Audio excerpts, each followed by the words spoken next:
Hadirin sekalian, saya Yosef Solimarto Noval sebagai pembicara pertama Closing Government. Tim Opening Government menyatakan argumen-argumen mereka berdasarkan parameter berikut ini. Yang pertama, mereka menyatakan bahwa iptek itu bersifat dinamis. Jadi, iptek itu selalu berubah-ubah dari tahun ke tahun. Lain di zaman dulu dan juga lain di zaman sekarang, begitu juga ke depannya. Jadi selalu berubah-ubah. Yang kedua, adanya kompetisi untuk mendapatkan karir spesialis. Realitanya, di dalam masyarakat, tidak semua masyarakat memiliki privilege yang sama untuk mendapatkan hal tersebut.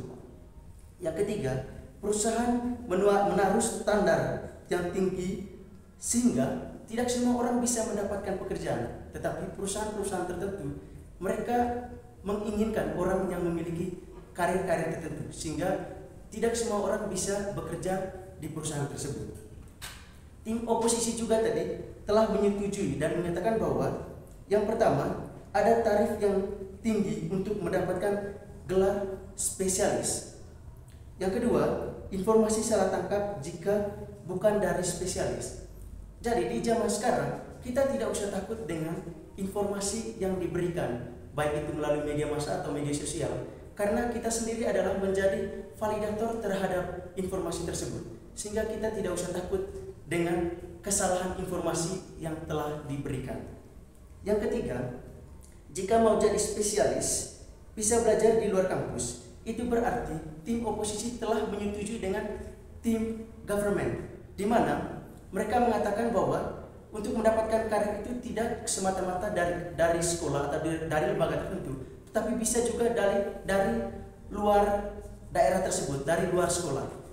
Itu berarti mereka telah menyetujui dengan kita sebagai tim government, di mana untuk sesungguhnya untuk mendapatkan sebuah karir itu seharusnya melalui sekolah, tetapi mereka telah mengatakan kita bisa mencari ilmu lain, mencari ilmu atau mengembangkan bakat kita di luar kampus atau di luar sekolah. Itu berarti mereka telah menyetujui dengan pendapat tim government. Hadirin sekalian, berikut adalah contoh-contoh aplikatif dari pendapat-pendapat opening government. Yang pertama, iptek sifatnya dinamis dan bukan statis. Kita ketahui bahwa iptek itu selalu berubah-ubah dari zaman ke zaman. Lain di zaman dulu, lain di zaman sekarang, dan juga lain di zaman yang akan datang. Contohnya adalah di zaman dahulu, jika seorang dokter ingin mengoperasi pasiennya yang sakit ginjal, itu harus melalui belah perut. Tetapi di zaman sekarang itu tidak berlaku lagi, di mana di zaman sekarang dokter itu bisa mengoperasi pasien yang mengalami sakit ginjal dengan sinar laser. Yang kedua, mengikuti kampus merdeka, di mana mahasiswa mereka bisa mencari atau mereka bisa mendapatkan ilmu di luar dari kampus, sehingga mereka bisa mengembangkan kemampuan, bakat dan talenta mereka bukan hanya dari kampus atau bukan hanya apa saja yang didapatkan di dalam ruangan, tetapi mereka bisa mengembangkannya sendiri di luar kampus atau di luar ruangan, sehingga semua orang diberi kesempatan untuk mendapatkan ilmu yang banyak, sehingga mereka nanti tidak mengalami kesulitan untuk mendapatkan pekerjaan, tetapi mereka bisa bekerja di mana saja, tergantung dari skill, bakat dan kemampuan yang mereka miliki.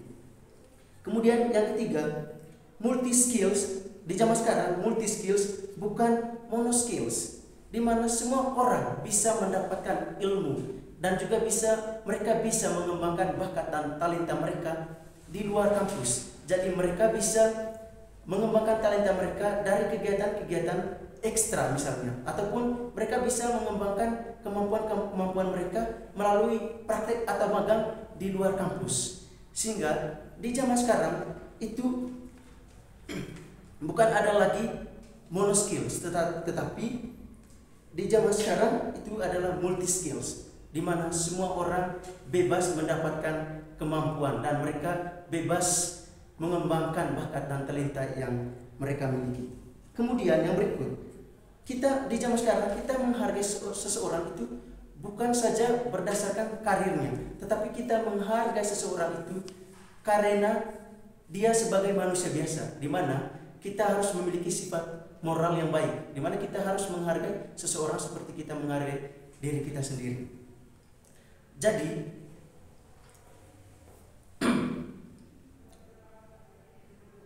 hadirin sekalian, jadi tim government mendukung kalau kita tidak boleh glorifikasi terhadap karir-karir tertentu, apalagi di zaman sekarang. Terima kasih.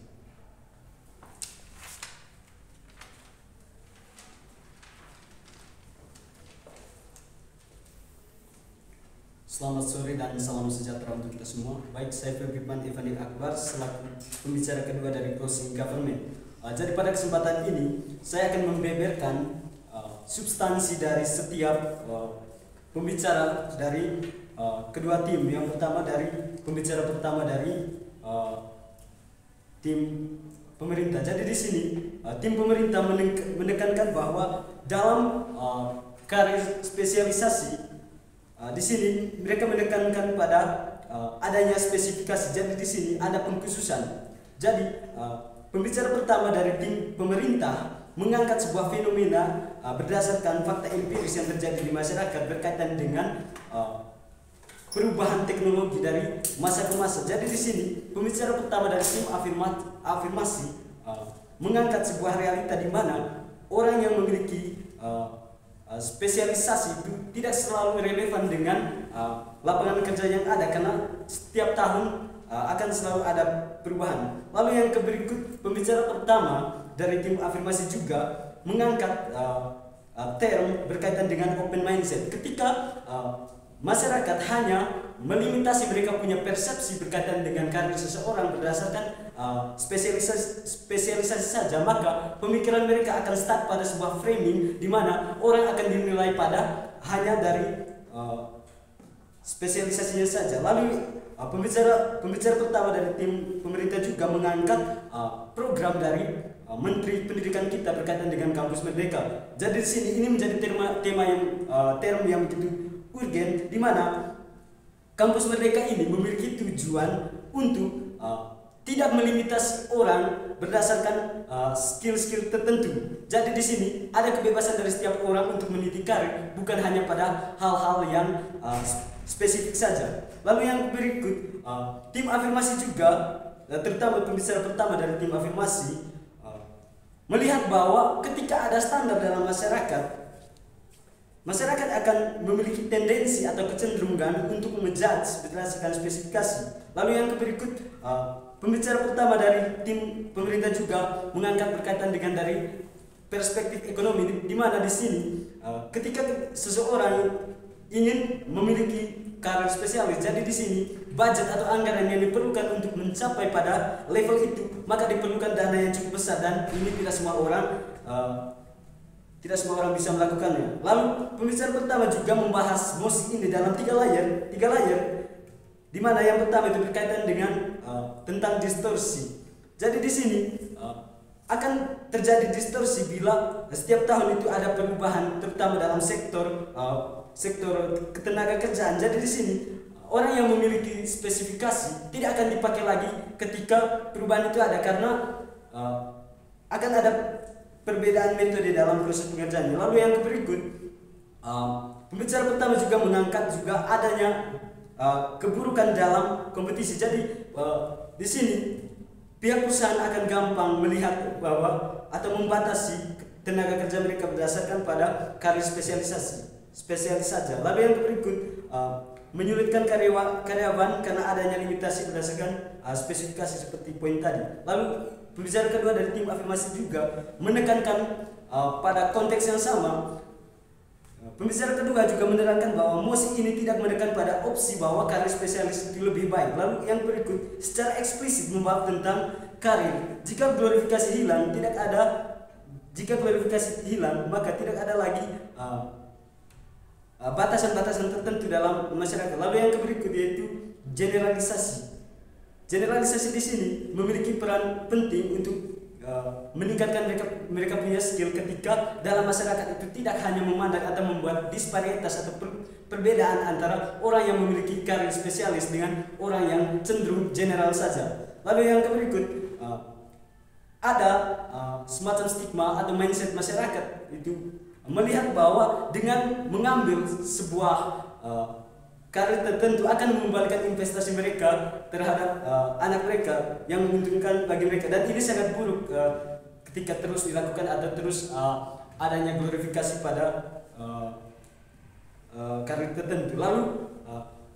Lalu pembicara ketiga dari tim afirmasi juga membahas hal-hal aplikatif berkaitan dengan musik ini. Jadi di sini perbedaan pengaplikasian pada orang yang memiliki spesifikasi dalam karirnya itu seperti yang dibahas oleh pembicara pertama tadi. Setiap tahun tidak ada perubahan, jadi pengaplikasian dari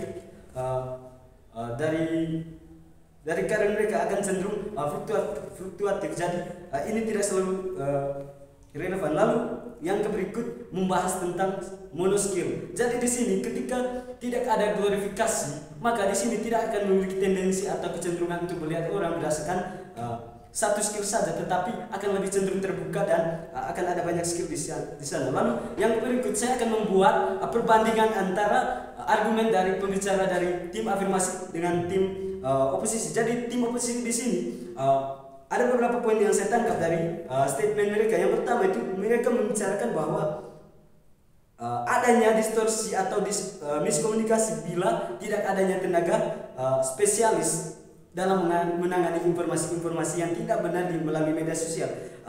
Jadi tim afirmasi di sini berpikir bahwa tidak selamanya yang kita membutuhkan tim spesialis dalam menangani ini karena sudah ada filter.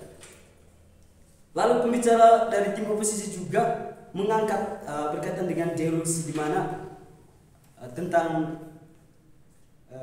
berkaitan dengan informasi-informasi yang tidak benar juga melalui media sosial. Jadi kami berpikir di sini bahwa kami selaku tim afirmasi kami berada pada posisi yang kuat, dan kami mengklaim bahwa argumen yang disampaikan oleh pembicara pertama, kedua, dan ketiga dari tim afirmasi lebih kuat ketimbang dari pembicara dari tim oposisi, karena kita bisa melihat secara gamblang bahwa pembicara kedua dari tim oposisi di sini dia memiliki kesalahan besar karena dia keluar dari koridor perdebatan yang sejatinya dia berada pada pihak afirmasi dengan mendukung tim afirmasi dan memberikan statement bahwa untuk mendapatkan sertifikat itu bisa didapatkan di luar kampus, dan ini secara langsung bahwa mendukung tim afirmasi. Sekian dan terima kasih.